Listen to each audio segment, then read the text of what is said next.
Hi, I'm Luna. I'm 16, and while most people see me as just another shy girl, my life is anything but ordinary. I keep to myself, lost in books and daydreams, trying to navigate a world that doesn't quite seem to fit me. But my life is a delicate balance of hiding and longing, and a secret I guard with everything I have. My family and I recently moved to a small town called Whispering Pines, nestled in a deep forest. My mom, Celine, said it was for a fresh start, but I knew better. She was always anxious, her eyes darting around as if expecting something to jump out at her. She constantly reminded me to stay hidden and keep your secret. Okay, back to my secret. Each night as the moon rose, I slipped into the woods and transformed into a unicorn. It's a magnificent form with a shimmering white coat and a horn that glowed like moonlight. In the forest, under the cover of night, I was free, a creature of magic, running wild and unbound. But by day, I was Luna, the girl who avoided mirrors and hid under a hood. I was isolated, not quite fitting in with any group at school. I didn't seek out friends or companionship because getting close to anyone could have put me in danger. So I remained on the fringes, living a double life that was both exhilarating and exhausting. Then there was Jasper. He's an artist with a sketchbook perpetually in hand, always drawing and observing. There was something different about him. His eyes seemed to see beyond the surface, and he had been curiously watching me ever since I arrived. His presence was a mix of intrigue and unease for me. One day after school, he cornered me by my locker. Hey Luna, I've noticed you always wear that hood. Is there a reason? I shrugged, attempting to sound nonchalant. Just like it keeps me warm. He raised an eyebrow, unconvinced. There's something more, isn't there? You're always hiding. I laughed nervously, trying to deflect. What about you? Always drawing? Jasper flipped open his sketchbook to reveal a detailed drawing of a unicorn. My heart skipped a beat. The other night, while I was walking through the woods, I found these strange tracks in the snow. So I did a little research, and maybe, just maybe, there are unicorns out there. I tried to maintain a casual demeanor, though anxiety bubbled beneath the surface. Unicorns aren't real, Jasper. He looked at me, his eyes sparkled with curiosity. What if they are? What if there's something magical out there that we don't know about? I forced a smile, feeling a sense of dread. Maybe. But I wouldn't worry about it. Despite my attempts to dissuade him, Jasper's curiosity didn't wane. He continued to question me, probing with a mix of genuine interest and persistence. His questions, though innocent, hit too close to the truth and made me uncomfortable. The next day, while I was walking to the local bookshop to get a new journal, I saw 3 men and 2 women exiting a large black SUV, all wearing the same black suit and tie. As I stayed hidden in the shadows, I got close enough to hear them speaking to Whispering Pines local sheriff, Marty Luca. They told him they belonged to a government agency of environmental researchers, but their high-tech gadgets and probing questions suggested otherwise. It was clear that they were searching for something, and I couldn't shake the feeling that it might be me. Later that night, I told my mom about the mysterious group of strangers that had arrived. Immediately, my mom's anxiety reached new heights. I watched as she ran to the closet and pulled down an old photo album from behind a row of hat boxes. She fluttered the pages until she stopped at an old newspaper clipping with a photo of the same people I saw earlier that day. Luna, we have to be extra careful now. The OSS is here, and they're not what they seem. I looked at her, confused. What do you mean? Who is the OSS? She gripped my shoulders, her voice trembling. Office of Supernatural Sightings. They're looking for magical creatures. If they find out what you are, they'll capture you and use you for their own purposes. You must stay hidden. But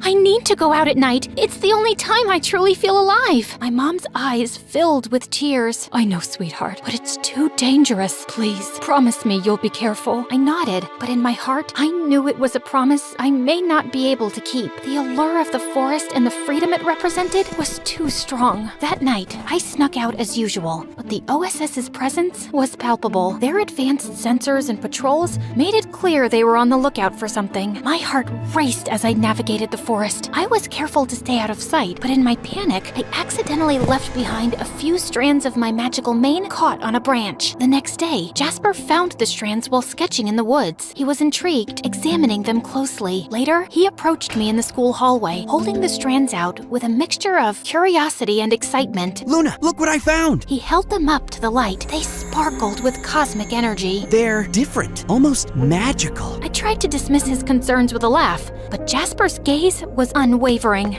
Magic? Are you sure? He nodded, his eyes serious. Then he looked deeply into my eyes, like he could see right through me. There's something about you, Luna, and you've been acting so strange lately. I felt a rush of anxiety. I don't know what you're talking about. Jasper's frustration was evident. Come on, Luna, I'm not trying to pry. I just want to understand. Is there something you're hiding? I hesitated, torn between fear and the desire to confide in someone who seemed to care. But the moment was interrupted as my mom approached and pulled me away from Jasper. What's wrong? The OSS is intensifying their search. They set up traps in the forest. They're using tracking technology, and they're questioning the townspeople. My mom's fear became even more apparent, urging us to leave town immediately. Luna, it's getting too dangerous. We need to leave before it's too late. I crossed my arms in defiance. I'm not leaving. I've been running all my life. I want to stay. Mom looked over my shoulder at Jasper. You can't risk everything over a boy. You don't understand how serious this is, Luna. I do understand. And Jasper is my friend. I trust him. My mom scoffed and walked away, clearly frustrated. I approached Jasper and took a deep breath, my heart pounding in my chest as I looked into his eyes. Jasper,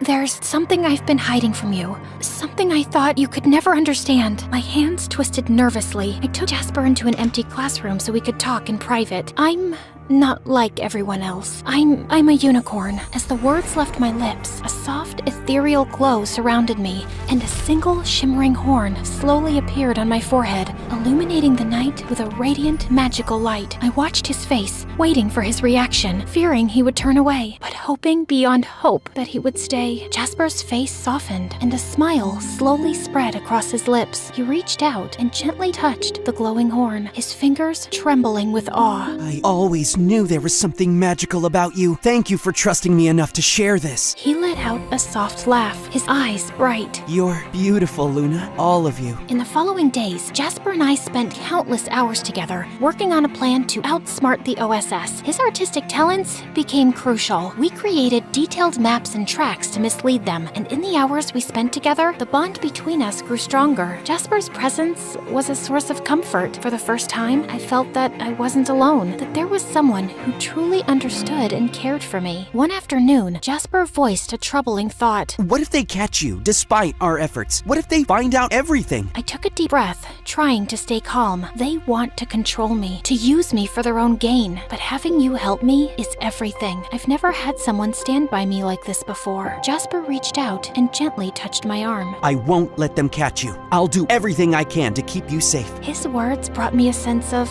relief and hope, but also a growing fear. The OSS's search was becoming more relentless, and time was running out. The night of the final confrontation arrived. The OSS's search had become more intense, with advanced tracking technology and sophisticated traps. My mom was even more frantic, and her anxiety made it difficult for her to focus. Jasper arrived with a determined expression. We have one last chance. If we can make them believe the unicorn has left town, they'll stop searching. He worked tirelessly through the night, setting up a series of diversions and false evidence. Jasper used his artistic skills to create elaborate fake tracks, leading the OSS in circles. I used my unicorn magic to add an extra layer of deception, making it appear as though I had been everywhere at once. The process was exhausting. We were both drained, but driven by hope and the desire to protect my secret. As dawn approached, the OSS's frustration was evident. They started to back up, convinced they were following a false trail. Jasper turned to me, his eyes filled with concern. Are you okay? I nodded as tears welled up in my eyes. I'm just grateful.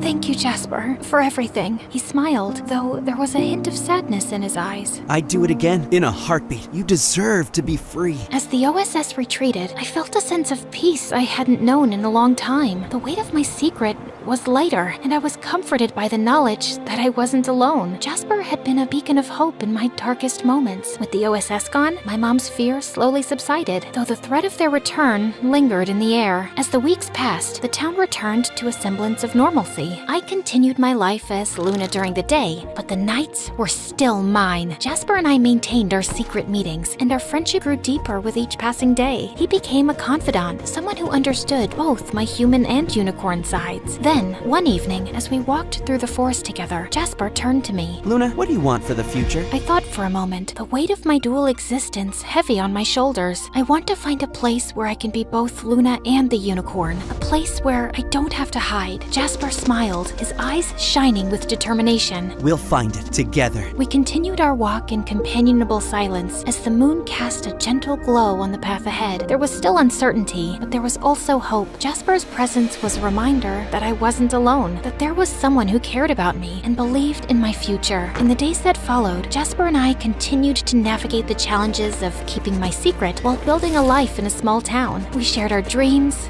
fears, and hopes, and our friendship deepened. Jasper's sketches were a chronicle of our journey, capturing the magic and struggles of our shared experiences. One night, as we sat together by a small stream in the forest, Jasper asked, Luna, what's the most important thing you've learned through all of this? I reflected on the journey, the challenges, and the moments of connection. I've learned that even in the darkest times, there's always a light. It might come from unexpected places, like a friend who believes in you, and sometimes the magic we seek is within ourselves. Jasper nodded, his gaze thoughtful. I think you're right, and I believe that with your strength and our friendship, we can face whatever comes our way. We sat together in the moonlight, the stream's gentle murmur, a soothing backdrop to our conversation. The future remained uncertain, but with Jasper by my side, I was ready to face whatever challenges lay ahead.